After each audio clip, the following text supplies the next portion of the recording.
start the fight, breaking down the walls in the dead of night. I don't come for peace, I come for the storm. Fanboys melt quick when the truth gets warm. Saw content's high, I'm collecting those tears. Just got started, but I'm cutting through fears. I'm not here for brand deals, I'm not for sale. I expose your lies, rip off the veil. Hey everyone, it's the Vigilante and I'm back at it with another movie review. I'm going to be honest right out of the gate. My expectations for DC movies have been really low lately. Ever since the DCEU started falling apart and WB did what they do best, fumble the ball, it's been hard to stay hopeful. And personally, I was still holding out for a continuation of Henry Cavill's Superman. Say what you want, but Cavill brought power, presence, and a quiet intensity that felt earned. I even had this little hope in the back of my mind that maybe James Gunn was going to take things in a bold direction, maybe even tap into the Injustice storyline. Give us the darker Superman arc, explore moral complexity, something fresh. But instead, we got a hard reset, a brand new Superman, a brand new universe, a new tone, and honestly, it's not all bad, but it's definitely not all good either. Let's start with the positives because there are quite a few. The first 30 minutes of this movie is genuinely fantastic. Gunn nails the setup. There's real heart in the way Clark and Lois are introduced, especially in that breakfast for dinner scene where Clark tries to celebrate their 3-month anniversary. It's sweet, awkward, funny, and sets up a surprisingly grounded relationship between the two. It shows us a Superman who isn't just a godlike figure, but a guy trying to navigate love, life, and the complications of living two identities. David Cornsweet steps into the cape as Superman, and for the most part, he brings a sincere, soft-spoken warmth to the role. He doesn't have Cavill's stoic intensity or Reeves' classic charm, but he finds a middle ground that's honest. Rachel as Lois Lane is a definite highlight. Sharp, witty, confident, and she never plays second fiddle to Clark. The chemistry between the two actually work. This Lois feels like someone who can hold her own in a room, including against Superman.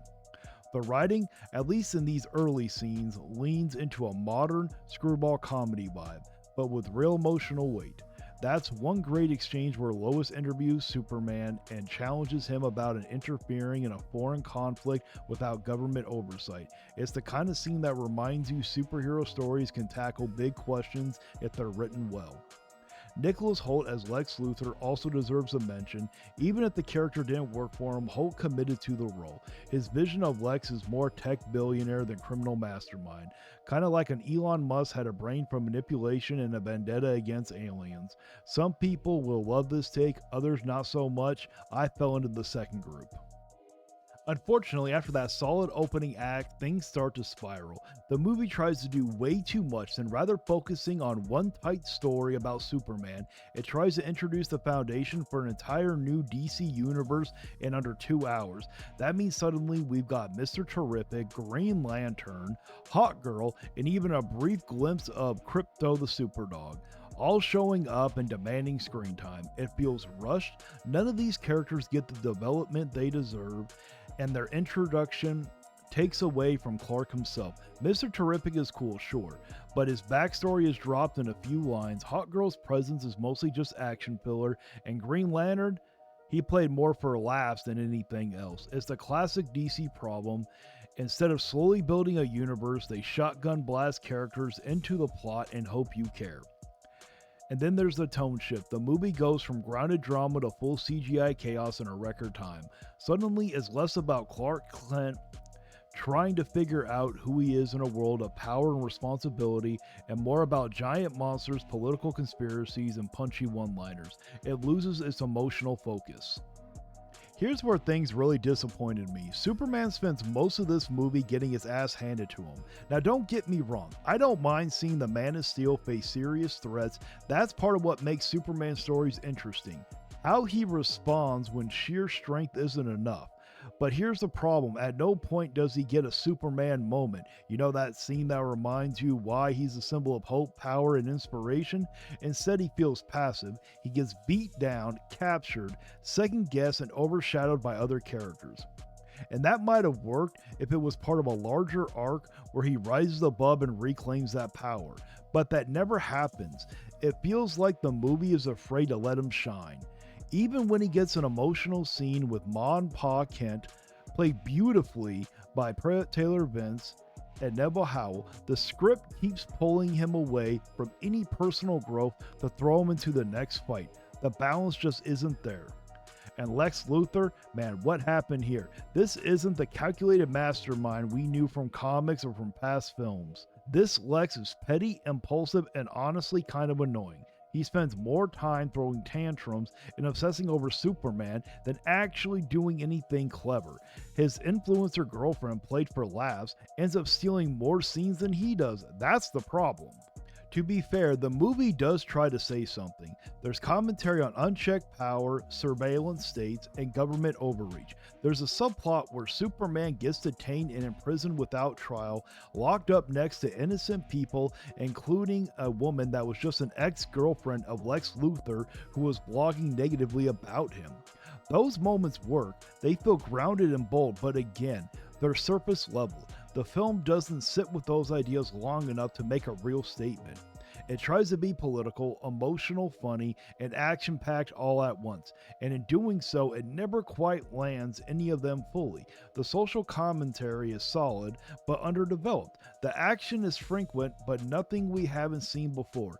The humor is hit or miss, and the emotional core, Clark's inner conflict, is left undercooked. Look, I want DC movies to succeed. I want to root for Superman again. I want these stories to inspire people, to mean something.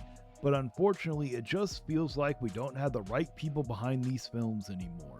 Maybe it's a lack of passion, maybe there's a secret agenda, or maybe we don't have the same kind of talent that used to make superhero stories iconic. Because here's the truth, this movie had all the pieces, but it didn't know how to put the puzzle together. The heart was there, the cast brought their A game, there was flashes of greatness, but the vision scattered, the pacing all over the place, and the execution was rushed. My final verdict is a 7 out of 10. It's not terrible, far from it.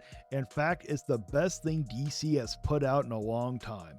It has real potential, some great performances, and a few standout scenes that prove James Gunn can write emotional depth. But it also has a long way to go. This wasn't the Superman movie we needed, it was the one we got. It's a decent reboot that lays the foundation for something better, but it's still trying to be Marvel, trying to be edgy, trying to be deep, and in the process, it forgets to be Superman. Here's hoping the next chapter can figure it out.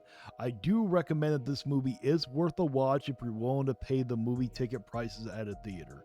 It is way worth a watch over Jurassic World Rebirth. This movie was not boring whatsoever. And now it's time to read off the members of the channel. We got Koros Objective, Maximilian Pegasus 88, Madfox 94, Watari, Shade Milkman, Oh No is Justin, Brian Payne, JUSB 65, Andy Ritz, Sea Stars Piplup, Cam, Austrius Lane. Thank you so much for becoming part of the crew.